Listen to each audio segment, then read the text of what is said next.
자, 계속해서 우리 회계에 대한 가장 기본적인 내용인 이 거래라는 개념에 대해서 보도록 할게요.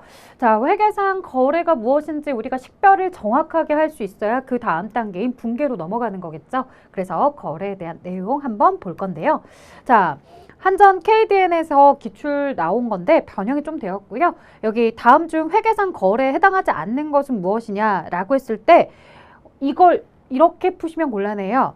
3억, 5억, 1,000만 원, 7억, 얘는 금액이 없네? 그래서 얘가 거래가 아닐 것 같아 라고 접근하시면 안 됩니다, 여러분들. 자, 회계상 거래가 될 수 있냐, 없냐에 대해서는요, 우리가 식별해야 되는 기준이 분명히 별도로 존재를 합니다. 그래서 다음 중 회계상 거래에 해당하지 않는 것은 무엇이냐 라고 이렇게 물어보는데요. 여기서 하나씩 읽어보고서 넘어가도록 할게요. 회사와 최고 경영자는 연봉 계약을 3억 원으로 체결했대요. 일하면 3억 주는 거예요. 현금 5억 원을 출자해서 영업을 시작했대요.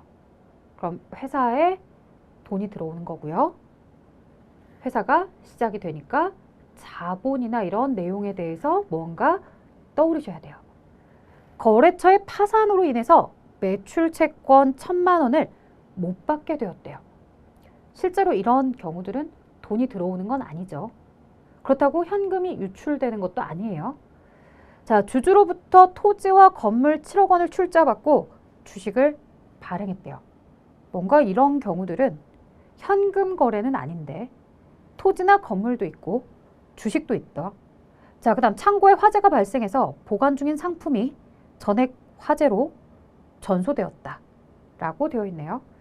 자, 이런 내용들을 보시면서 회계상 거래에 돈이 나와 있다라고 해서 거래인 것도 아니고 돈이 없다고 해서 거래가 될 수 없는 것도 아니라 그랬지. 이런 거 문제 풀 때 어떻게 해야 되지? 현금의 유입과 유출로만 판단을 하기에는 정답이 될 수 있는 것들이 너무 많잖아. 자, 이제부터 시작해 보도록 할게요. 거래가 무엇이냐라고 했을 때 사실은 이제 회사의 자산, 부채, 자본, 수익, 비용에 영향을 미치는 활동이어야 한다는 거예요. 그래서 쉽게 여러분들이 현금에 대해서 유입이 되었다, 유출이 되었다 이 정도는 사실 자산에 대한 증가 감소 정도밖에 안 되죠. 그 외에 부채, 자본, 수익, 비용에 대한 상황들도 인지를 할 수 있으셔야 됩니다.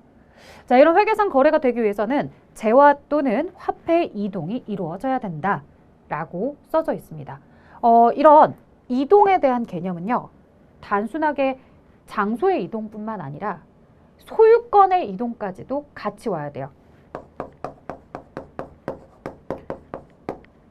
심지어 장소가 이동이 되었다고 하더라도 소유권이 이동되지 않은 상태라고 한다면 그건 회계상 거래가 이루어졌다라고 말할 수가 없습니다.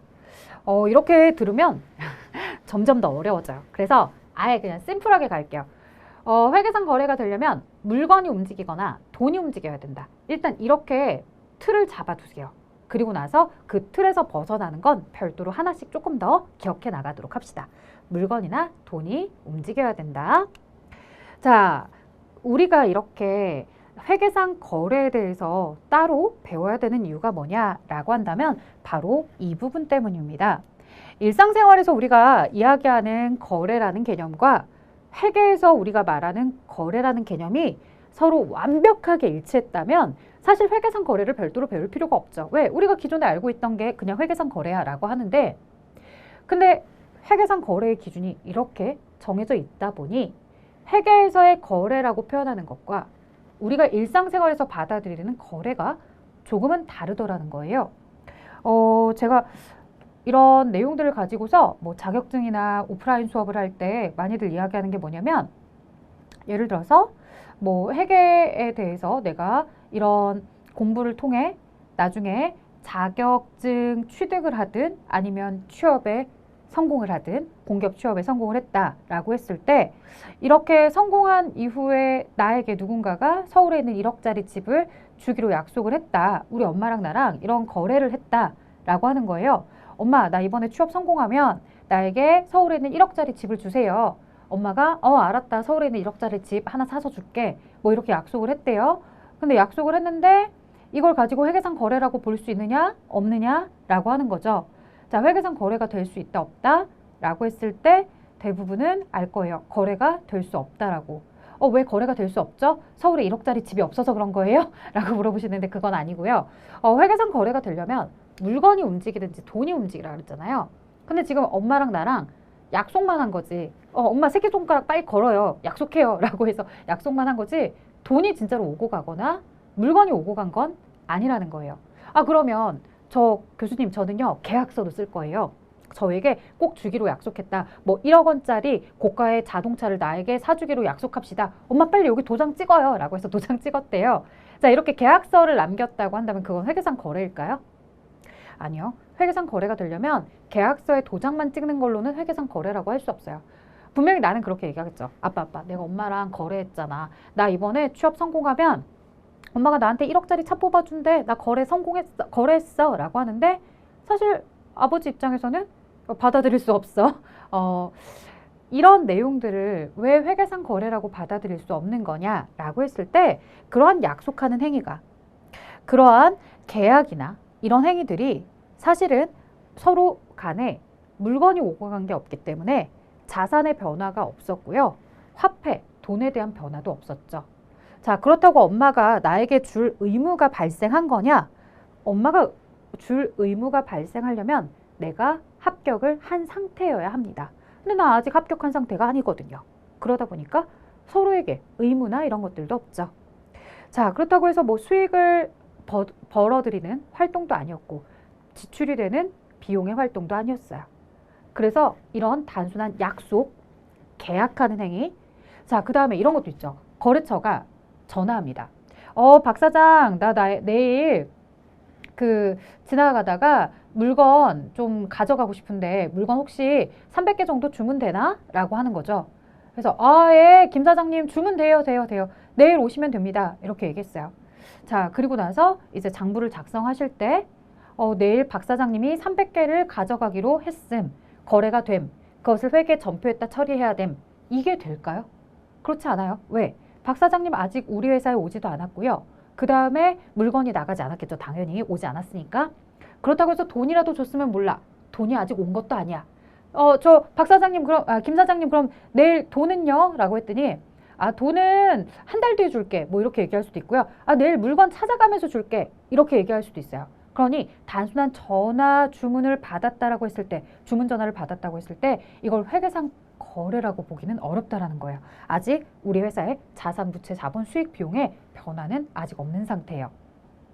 자, 이렇게 단순한 주문을 통해서 나는 김 사장님과 거래를 했습니다 라고 얘기하고 싶겠지만 실제로는 그와 관련돼서 변화된 것이 없기 때문에 거래라고 인정할 수가 없고요. 계약하는 행위, 약속하는 행위 모두 다 마찬가지입니다.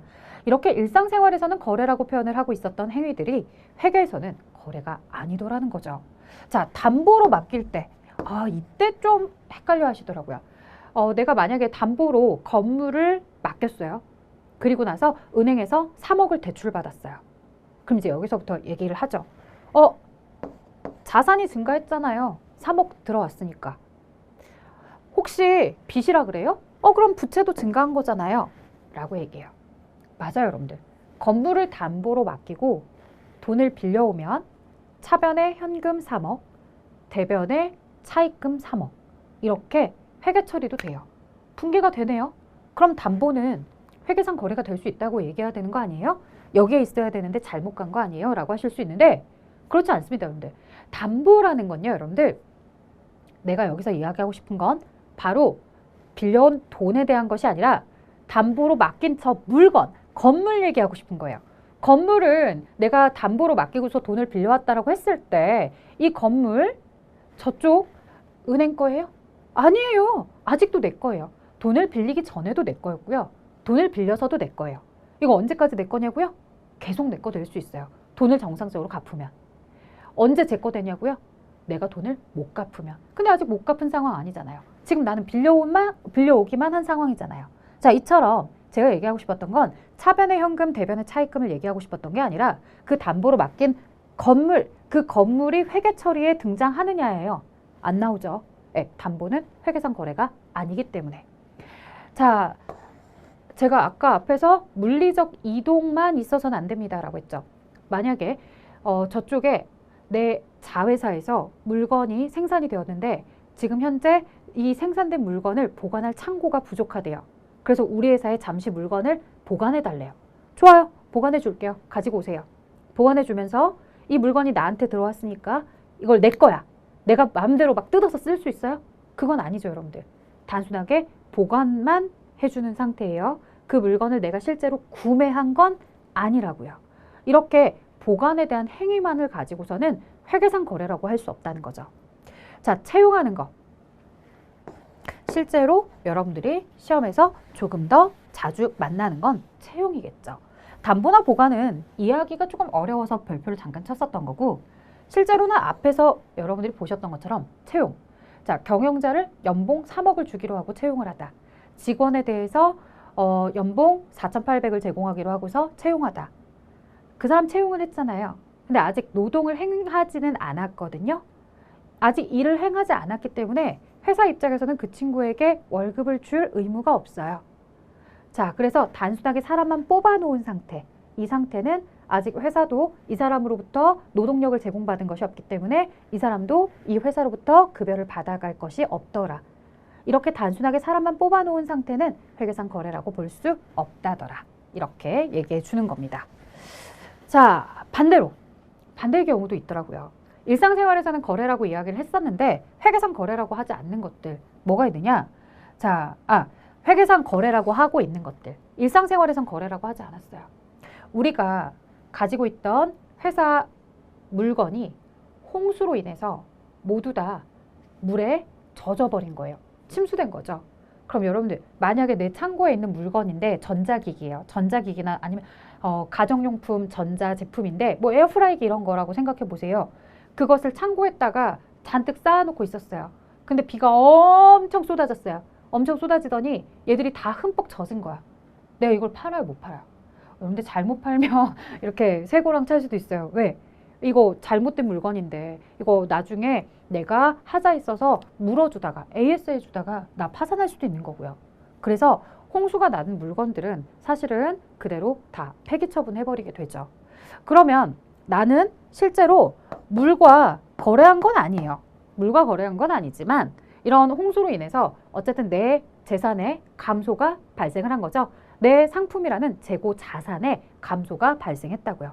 그래서 거래 상대방인 즉 거래처가 존재하지 않아도 이렇게 회계는 거래를 인식하게 되고요. 내 자산의 감소만큼 재해 손실 이렇게 인식을 하셔야 되겠죠. 자, 그 다음 물만 있겠어요? 불도 있겠죠. 그래서 이런 홍수뿐만 아니라 화재로 인해서 내 공장 건물이 다 타버렸다. 건물이 다 타버렸다. 기계장치가 다 탔다. 뭐 아니면 차량이 다 타버렸다. 이런 거 모두 다 내 자산에 대한 감소가 발생하기 때문에 회계상 거래로 인식을 하게 됩니다.